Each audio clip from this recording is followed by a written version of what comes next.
Rosalyn grew up as a happy child.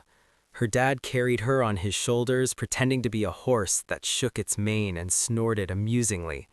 Mom baked delicious pies, braided her pigtails, and told interesting fairy tales before bed. And they also went for walks in the city park in good weather. Dad rode his dear girls in a boat and then treated them to ice cream with nuts. Sometimes the parents took Rosalyn for a pony ride. She always chose the white horse with the pink mane and tassels, like from the cartoon about the magical princess. They lived amicably, but it so happened that Rosalyn's best friend was only her mommy. Only to her dear mommy could the daughter entrust her secret childish secrets. Mom encouraged their hidden ideologies and little secrets in every way, not letting anyone into their tight little world. Because of this, the girl didn't learn to make friends with either girls or boys. Once, Rosalind was playing with the children in kindergarten. Evening was approaching. Then all the kids were gradually picked up by their parents, and Rosalind was left alone with the teacher, Annette. The teacher was already seriously worried. Where is Rosalind's mom? Why isn't Dad coming for her? Annette dialed their phone numbers 100 times, but both were silent. Then she said to the girl, "Rosalind, here's the thing. I can't take you home with me. Your parents haven't responded for some reason. We'll leave you under the supervision of Aunt Bertha. Maybe Mom will show up yet. And I have to go home. I have a family and my husband is sick."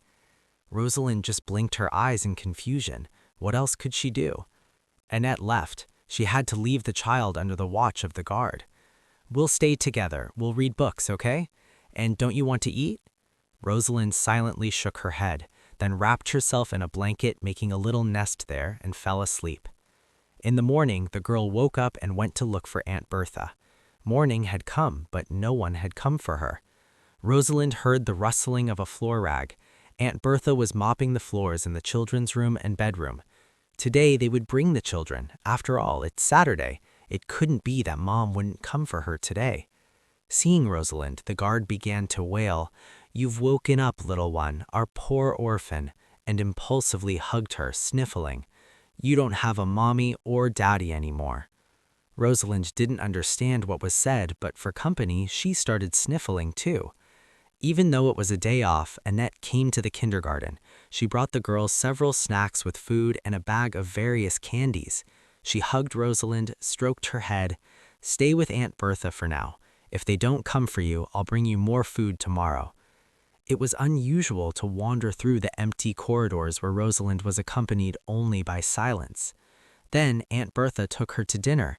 Annette had brought a delicious casserole with raisins and dried apricots.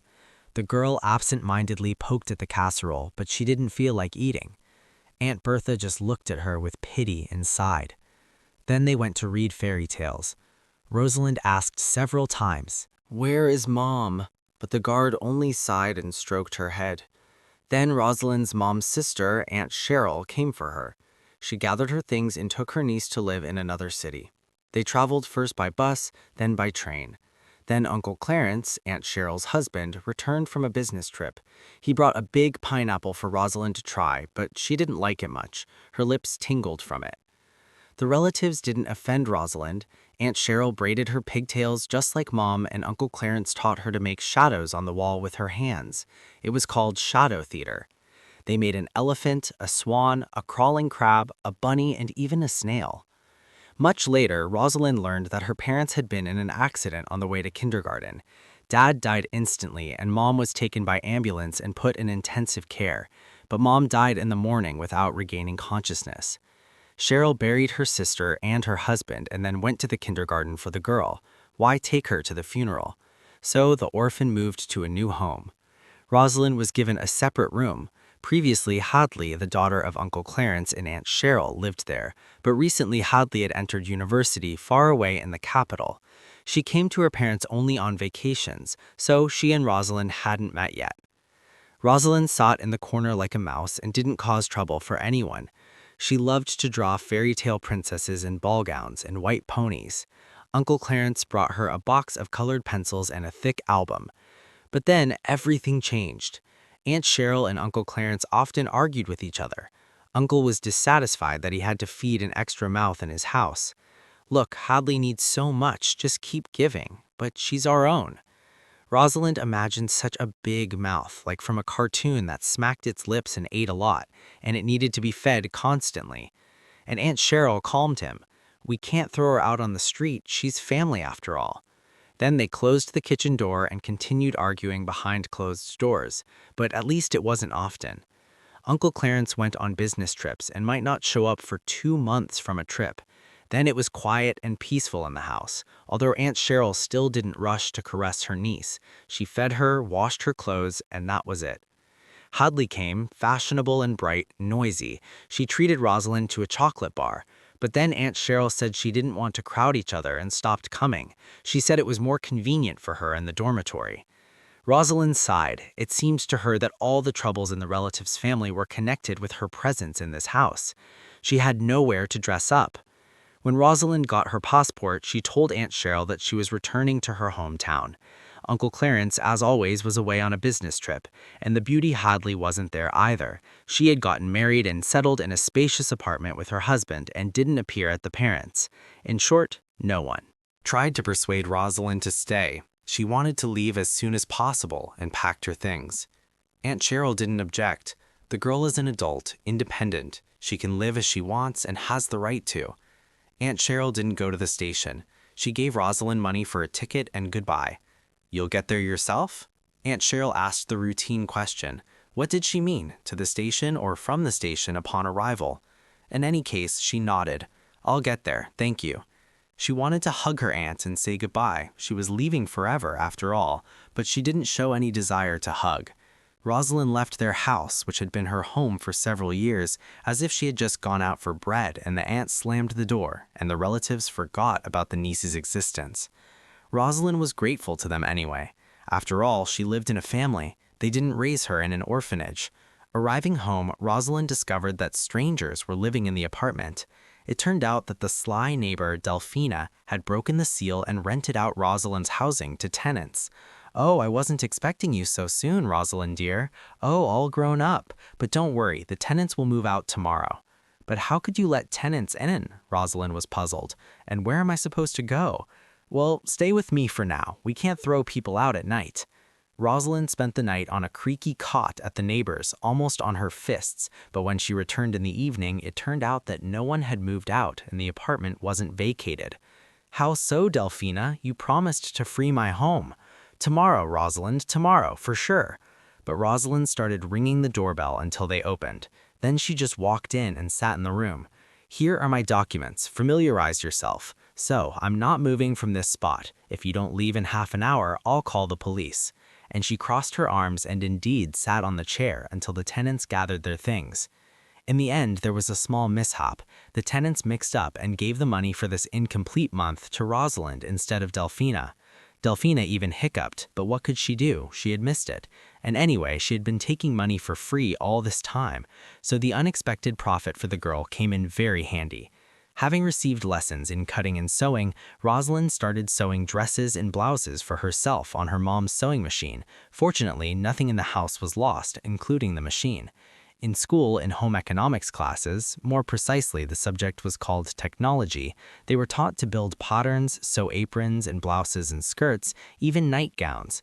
They were lucky with the embroidery teacher. She was wonderful, cooked and sewed, loved handicrafts, and explained everything excellently. Rosalyn kept those notebooks. A lot of useful and necessary things were written there. Then the neighbors noticed Rosalyn's new clothes, learned that she sewed them, and started bringing orders for someone to sew a new one, for someone to remake from old, for someone to sew in a zipper. She didn't refuse and took whatever money they gave and was glad there would be something to pay the utility bills with and money left for groceries. The only thing that worried the young girl was that she was alone. There was no boyfriend and no girlfriends either. Never had been for some reason. Since her mom died, Rosalyn had withdrawn into herself. She couldn't confide in anyone or share her thoughts. Moving to her aunt's, she also isolated herself in the corner, by herself. And here she was turning 19, and she was constantly alone. To distract herself, Rosalyn twirled in front of the mirror, trying on another new outfit, and wondered what was wrong with her. She was pretty, slim. God hadn't offended her with appearance. What was the matter? Acquaintance neighbors with simpler looks had jumped into marriage, had kids, but Rosalyn didn't go on dates because no one invited her. And where would dates come from if the girl didn't go anywhere except the grocery store? Once, Rosalyn struck up a conversation with her client, Jillian. Her clientele was slowly growing, new faces appeared. So Jillian unexpectedly invited the girl to a party, noticing that Rosalyn was always alone. "Come, Rosalind, it'll be fun. Lots of young people invited. You won't be bored. And bring my dress for the party, more precisely my stones," laughed the wealthy client. Rosalind dressed up, wrapped the new outfit in a bag, and went to the party. Her heart fluttered. What if she met her destined one there, right here amid the noisy ball? Jillian thanked her for the new outfit, suggested joining the fun. Somehow Rosalind didn't find fun there. She didn't know how to have fun, but she took a glass of champagne. Among the guests, all unfamiliar, of course. It was beautiful outside in the fresh air, surrounded by trees and flowers. Jillian had a big house and an amazing garden. She sat on a bench, admiring the bushes of small roses. They bloomed in small bouquets but abundantly. She got lost in thought and didn't even notice how it started to get dark. "Are you bored? May I sit?" A young man brought the girl out of her reverie.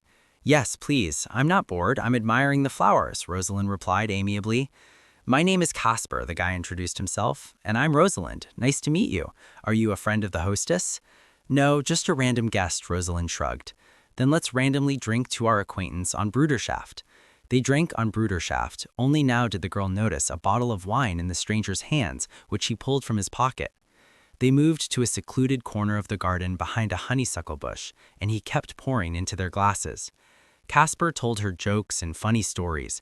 Rosalind laughed merrily. Not that it was so funny, but the alcohol hit her head from inexperience. She had only tried alcohol before at Aunt Cheryl with Uncle Clarence on birthdays and New Year's. The young man sat too close and tried to kiss Rosalind. She didn't push him away. The first kiss should be like that, probably. She closed her eyes and gave in to the unfamiliar sensations. Maybe this is that love she found by chance. Maybe this is fate. But what about hand in hand and all that? The cavalier turned out to be quite gallant.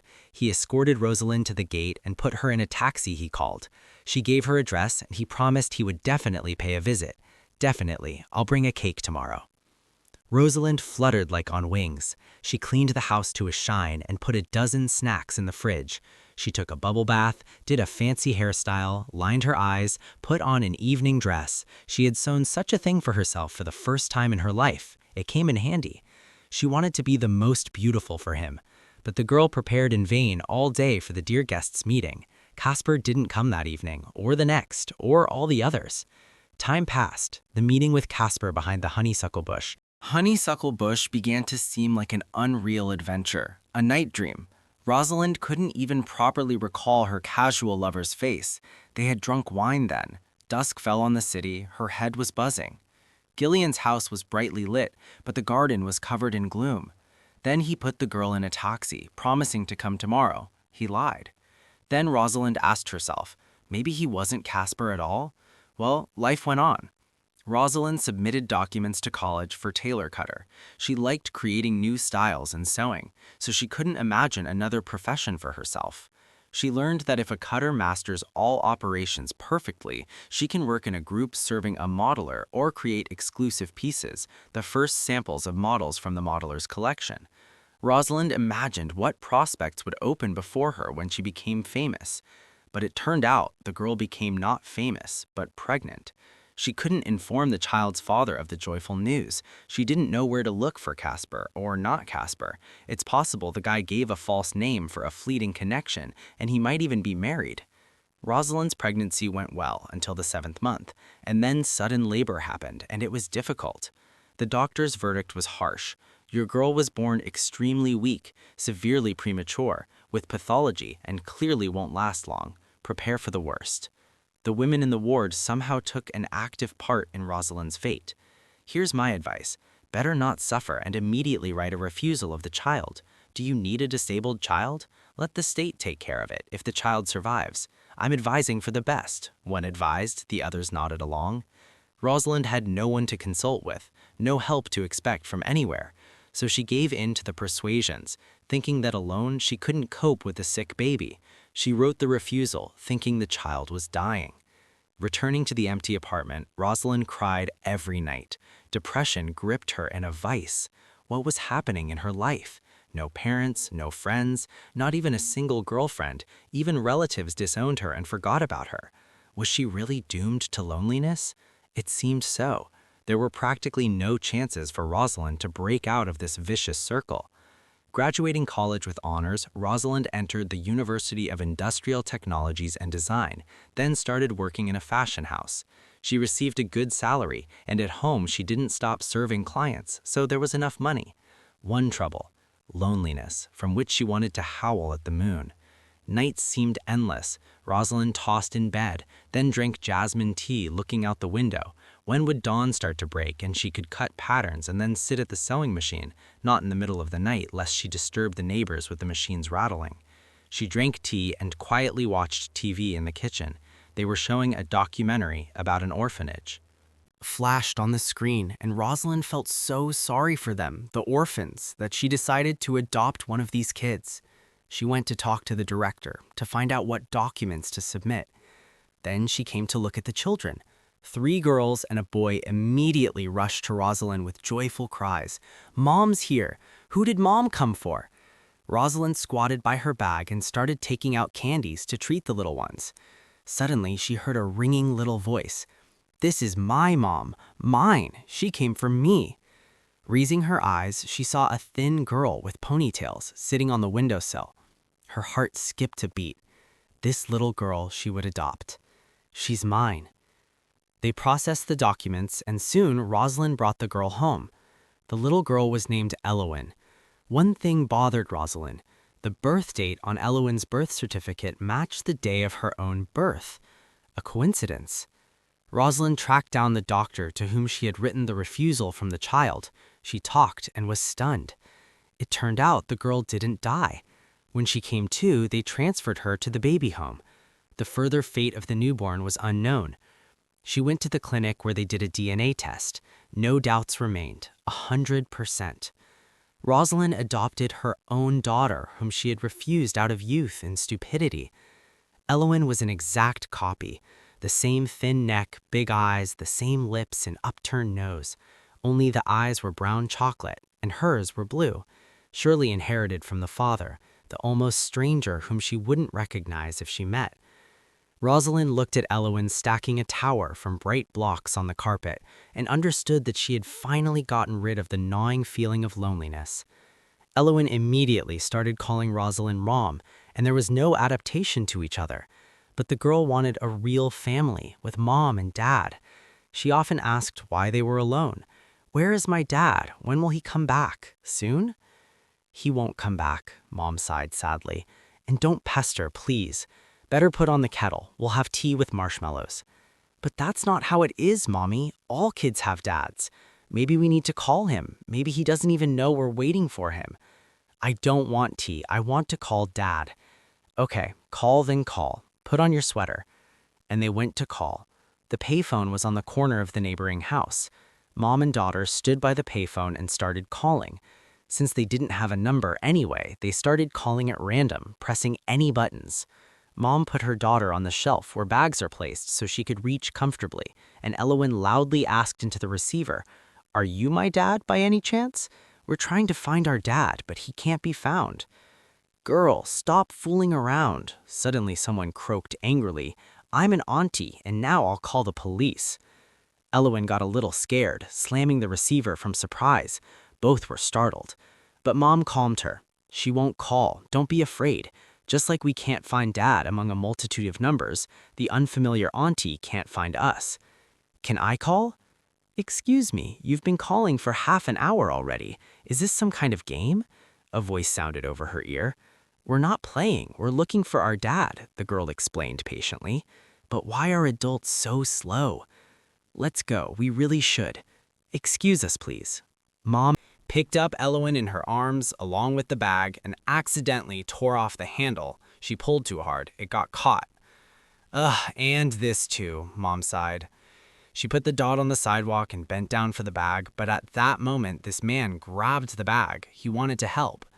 They grabbed the handles at the same time, and the second handle tore off too. I'm not surprised. It's always like that with me, Mom said sadly. It's not a problem. Do you have thread at home and a strong needle? Also the handle to your bag. It'll be like new.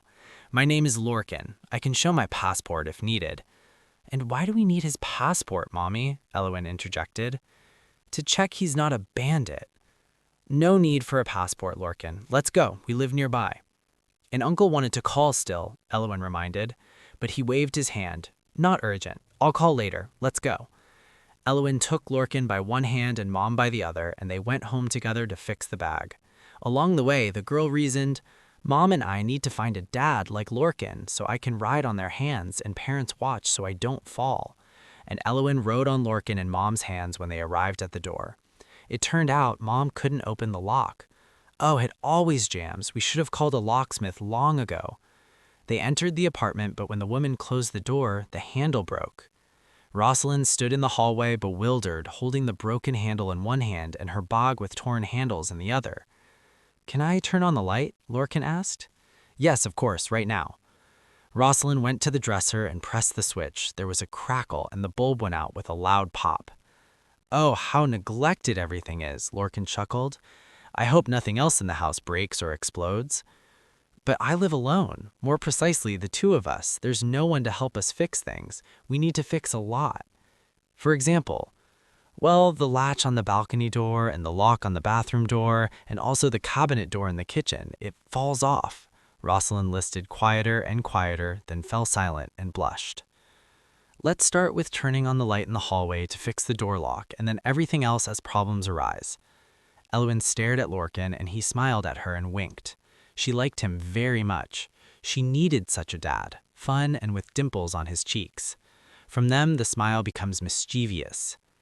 Well, junior research assistant, find a screwdriver in the house for the project leader. Where would she know that? I don't even know myself, Rosalyn was puzzled. But I'll find it. It's in the drawer in the kitchen.